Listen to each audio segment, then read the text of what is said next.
Welcome to Smash Writing. I am your host today, Paul, and of course Justin's not here today, but he'll Smash Writing. We are teams and we can do our individual stuff. Nevertheless, welcome to Smash Writing. I am your host for today, and we are going to do a review on the exclusive release Paramount Plus movie Paranormal Activity: The Next of Kin. Now,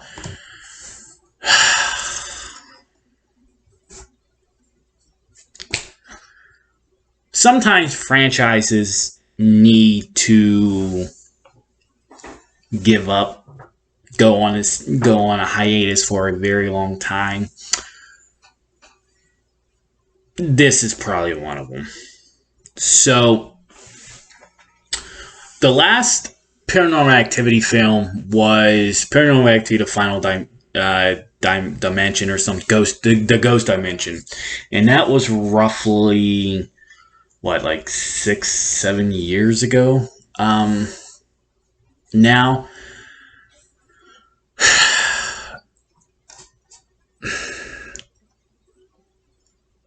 yeah, the 2015 was the final film. Well, it was supposed to be as the final film. Now, the problem is that they might have had better stories. And I'm going right off the bat with how much I did not enjoy this movie.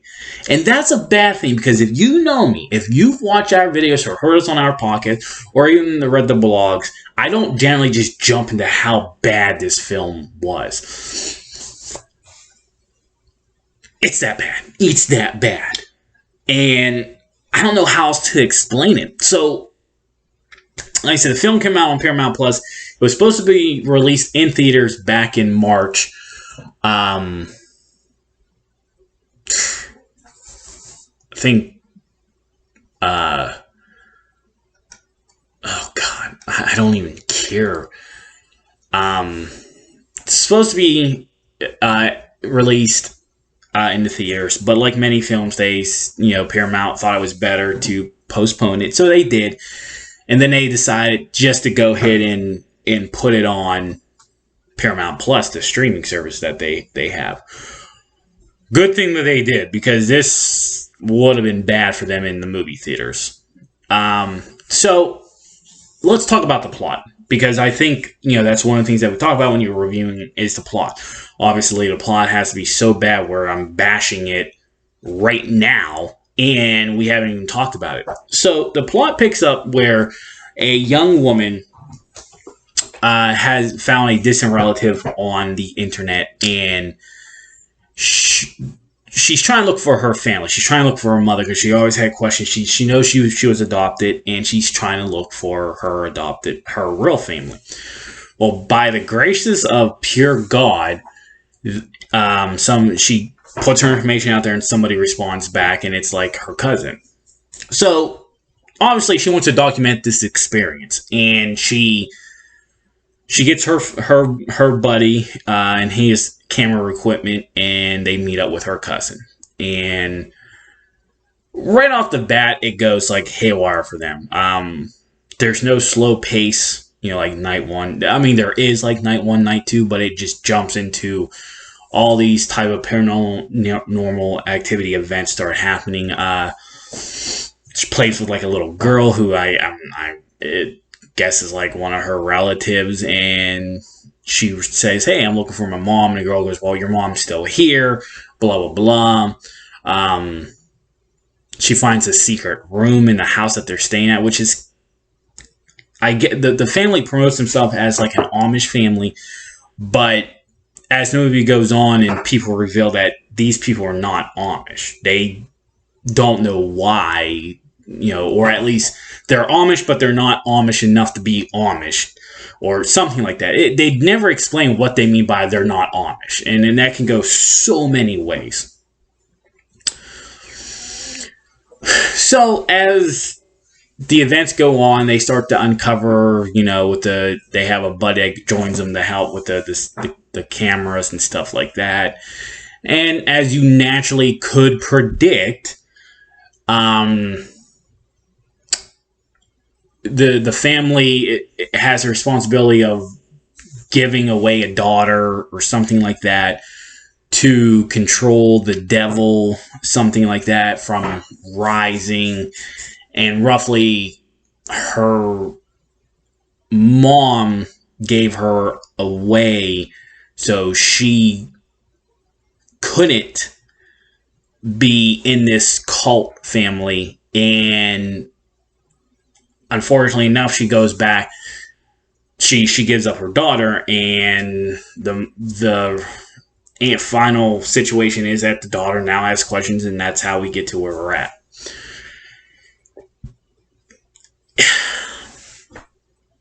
There was not enough jump scares in this film.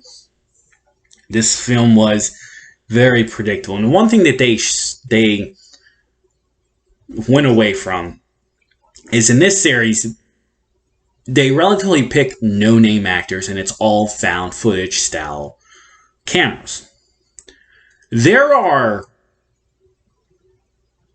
and mind you, they escape. They beat the monster enough to escape, and movie ends. So there's really not much to the plot.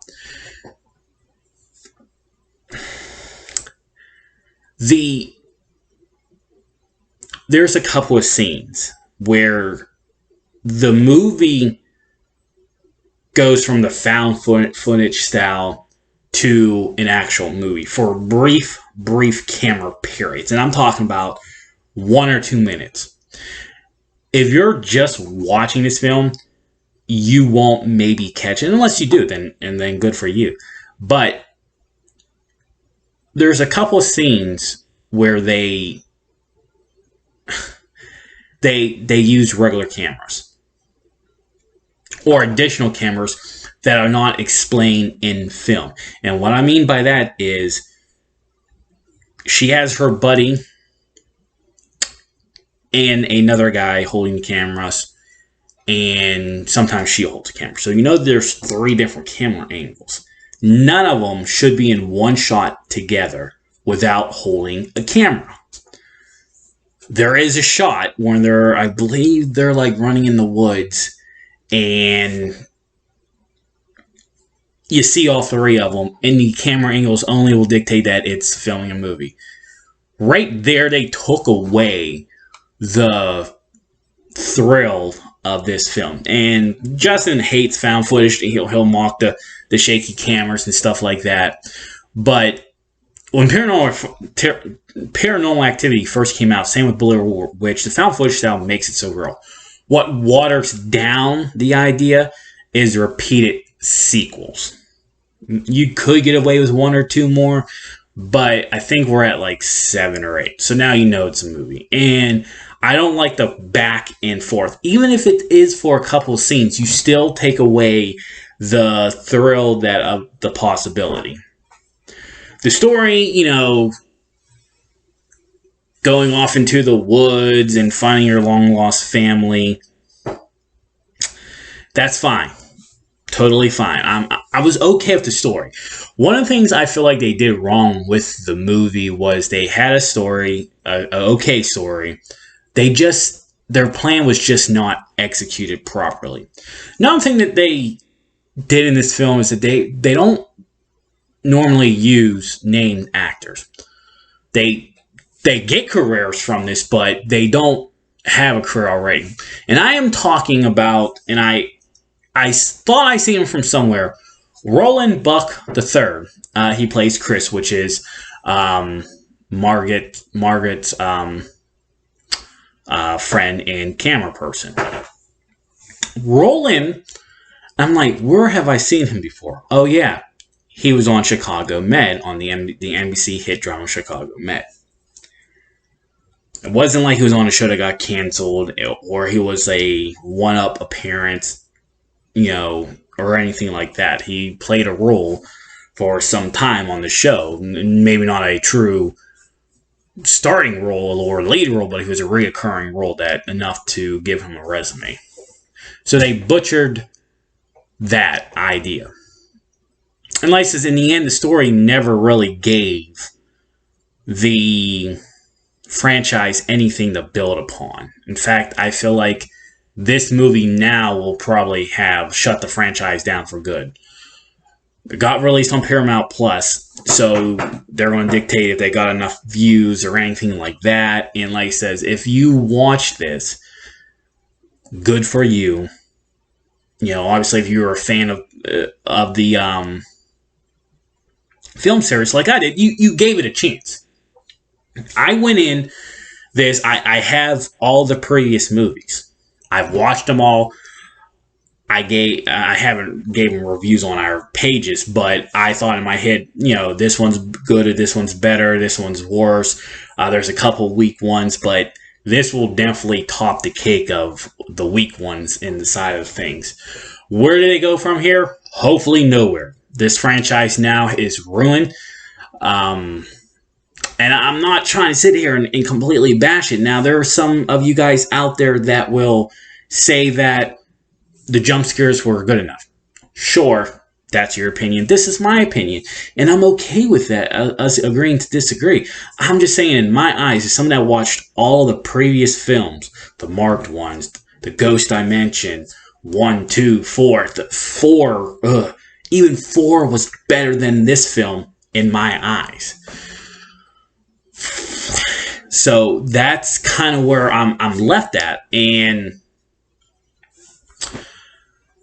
I had high hopes. I really did. I really, really did. And unfortunately, it went downhill from here. So now I have to give the review. What would I give this?